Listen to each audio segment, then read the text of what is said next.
outils de gestion d'une aire marine protégée, c'est tout ce qu'on va mettre en œuvre pour atteindre l'objectif de protection qu'on a fixé à l'aire marine protégée. Alors déjà, c'est connaître les espèces, les habitats, connaître les écosystèmes, connaître les activités humaines, et c'est aussi trouver les mesures d'encadrement des activités qui vont permettre d'éviter un certain nombre d'impacts. Ça peut être des actions de restauration, et puis bien évidemment, il y a toujours aussi un petit peu de surveillance et de police pour faire respecter toutes ces règles. Tout ça, on va le mettre dans un plan de gestion, c'est-à-dire qu'on va programmer toutes ces actions, et dans l'ordre, on fait le plan de gestion et ensuite on le met en œuvre. Il y a, je dirais, quelques dizaines d'années d'une situation où c'était l'État qui décidait d'une protection tout seul et de mesures strictes de protection. On a évolué beaucoup vers effectivement des processus participatifs parce que l'État qui décide et qui ensuite met en œuvre avec de la police, on s'est rendu compte que ça ne marchait pas. Et les acteurs ont appris aussi, eux, à discuter de ces mesures de gestion. Donc aujourd'hui, oui, on a, dans la plupart des pays du monde, des situations où les acteurs connaissent ces sujets-là et sont capables d'en parler. Nous voulons recueillir les expériences, savoir ce que font les gens. Également, l'objectif, c'est de planifier l'avenir. Il ne suffit pas, en effet, de dire que nous avons des aires protégées fabuleuses. Il faut appliquer les mesures. Si vous tenez compte de l'état de l'environnement marin mondial, les situations locales, le temps manque. Ce congrès donc arrive à point. Il permet justement de comparer nos expériences, de nous tourner vers l'avenir, de décider d'un plan pour accélérer ces progrès, pour justement atteindre nos objectifs.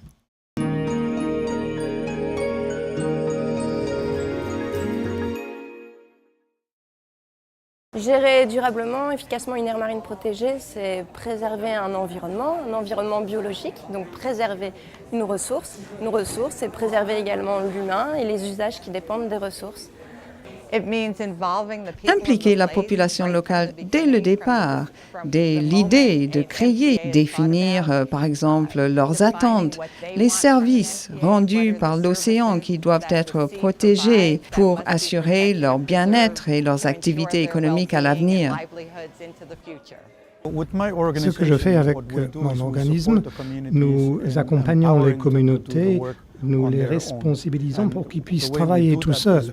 Et nous le faisons justement en les aidant à se former pour qu'ils puissent créer des plans de gestion, mettre en œuvre les programmes et puis suivre le travail, évaluer le travail et faire les changements nécessaires. Ce sont les gens qui habitent ces zones qui sont vraiment les personnes importantes quand il s'agit de gérer efficacement sur le processus de protection.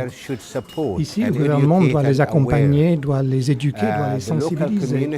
La communauté locale doit être soutenue pour qu'elle puisse aider le gouvernement, aider le pays dans la protection et dans la gestion efficace des zones protégées. Gérer les AMP, ça veut dire nous gérer nous-mêmes. L'AMP est déjà géré par quelqu'un, peut-être par Dieu, peut-être par la nature. Ce qu'il faut faire, c'est de nous gérer nous-mêmes, les gens. Il faut gérer les gens, leur apprendre comment utiliser les ressources de l'AMP. L'AMP n'est pas l'enjeu, ce n'est pas le problème. Le problème, c'est les gens. Donc, gérer l'AMP, ça veut dire gérer la population, la communauté qui dépendent de cette AMP.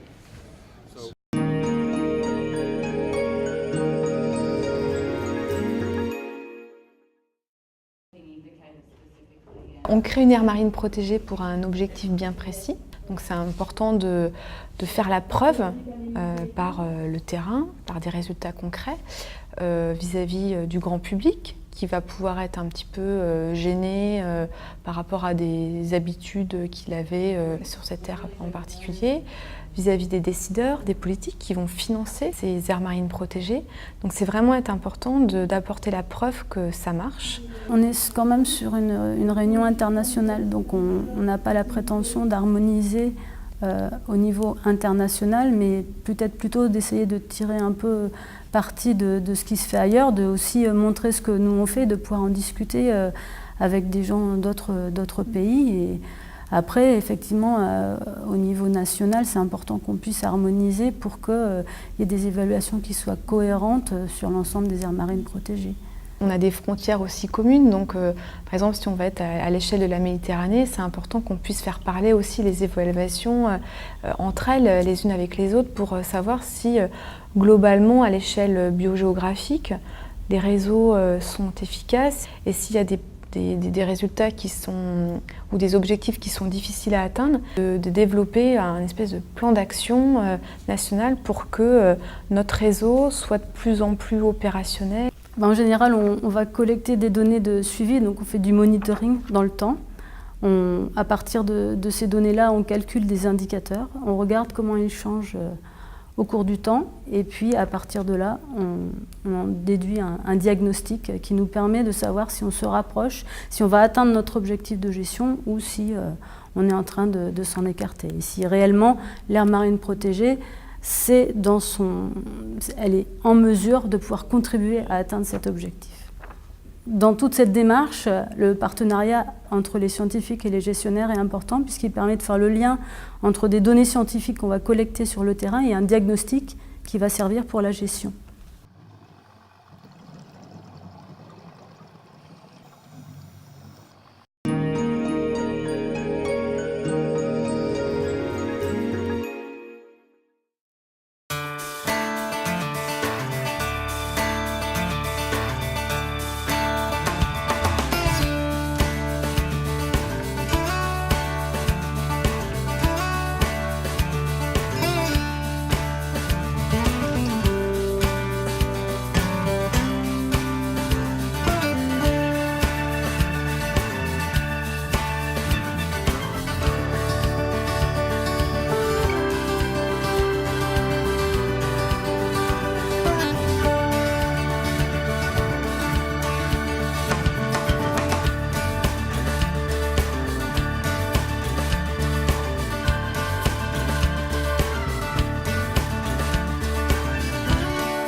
Je me suis intéressée à l'île de Malpelo très jeune, en 1987, comme plongeuse.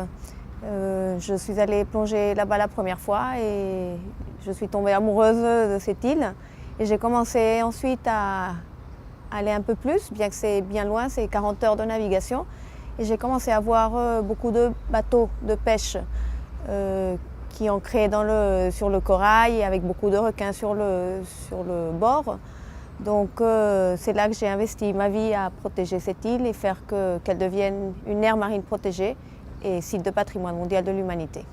Peut-être le plus important et le plus difficile, c'est le programme de contrôle et surveillance contre la pêche illégale. Et le fait d'arrêter la pêche là-bas, bien sûr, il y a eu tout un processus d'éducation, de leur expliquer l'importance des aires marines protégées pour leur bien-être en même temps.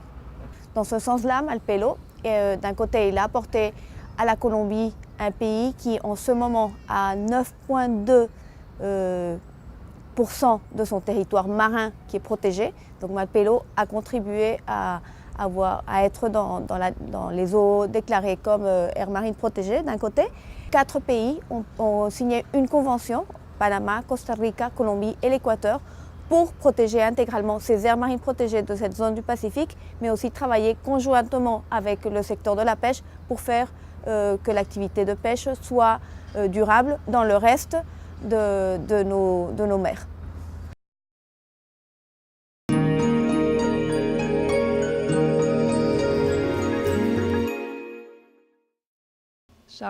Charlotte, Matt, bonjour.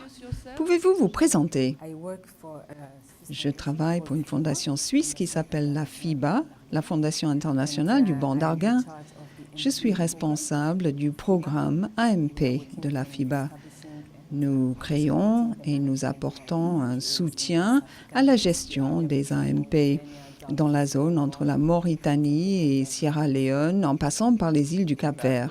Matt Rand, je suis le directeur de Global Ocean Legacy, géré par la Fondation Pew. Nous travaillons sur toute une série de grandes réserves maritimes partout dans le monde. Les réserves maritimes sur lesquelles nous travaillons dépassent les 200 000 km².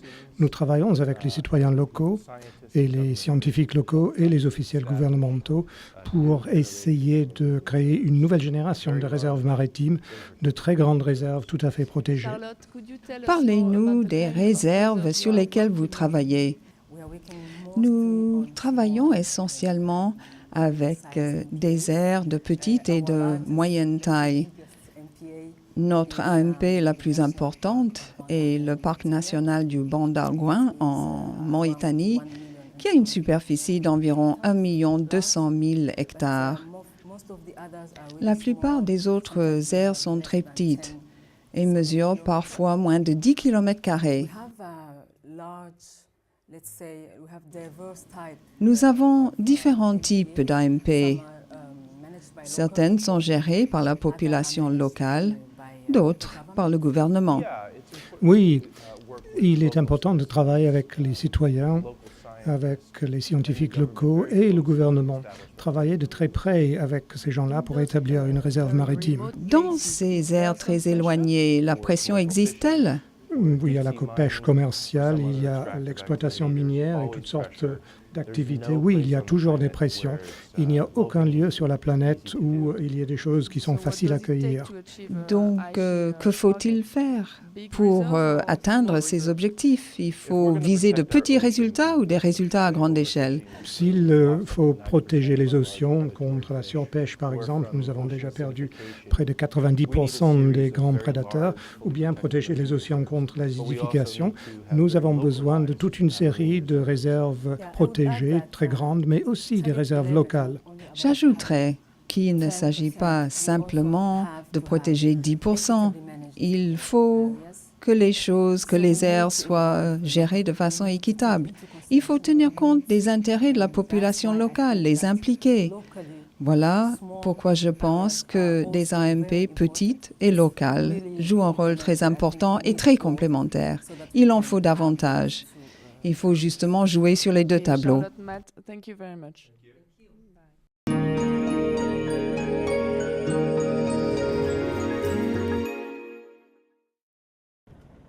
L'origine des prud'hommies, en fait, ça remonte à peu près il y a 1000 ans. C'est bien spécifique à la Méditerranée. Et ça a été créé par des pêcheurs, justement, pour qu'ils apprennent à se gérer eux-mêmes.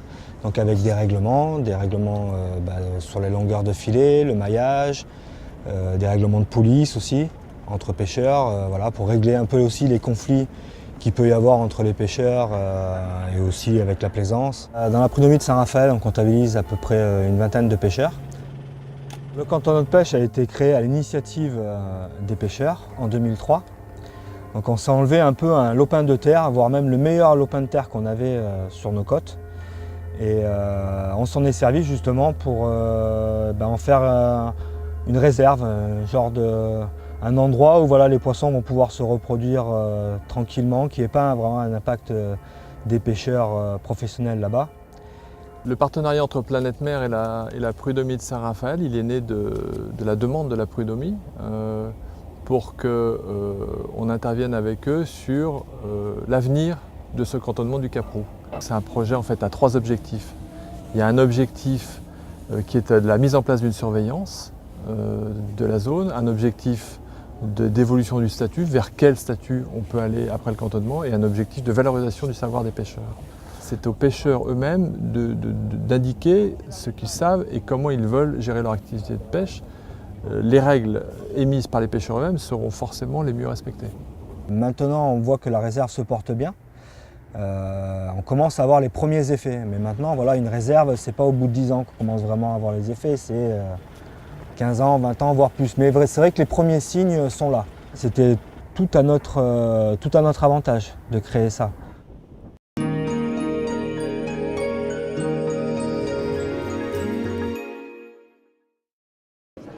Alors les parcs nationaux sont les fleurons, je dirais, de la protection de l'environnement en France. Il y en a 10, dont 3 marins.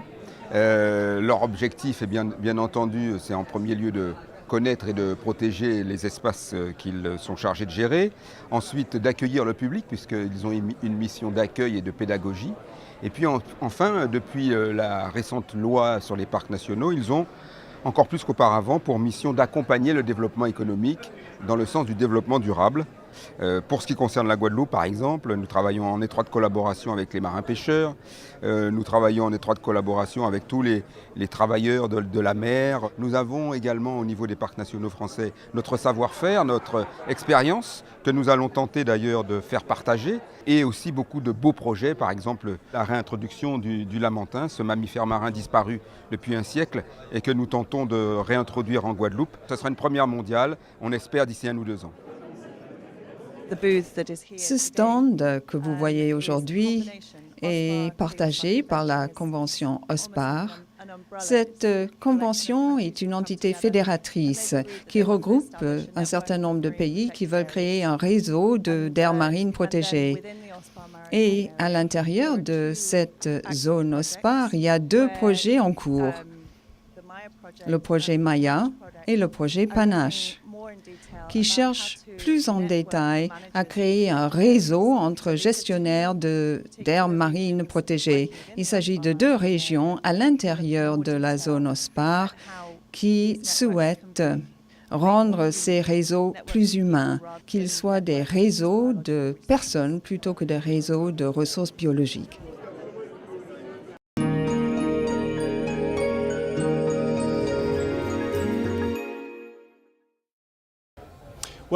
Eh bien, aujourd'hui, nous avons observé les outils de gestion et de mise en application.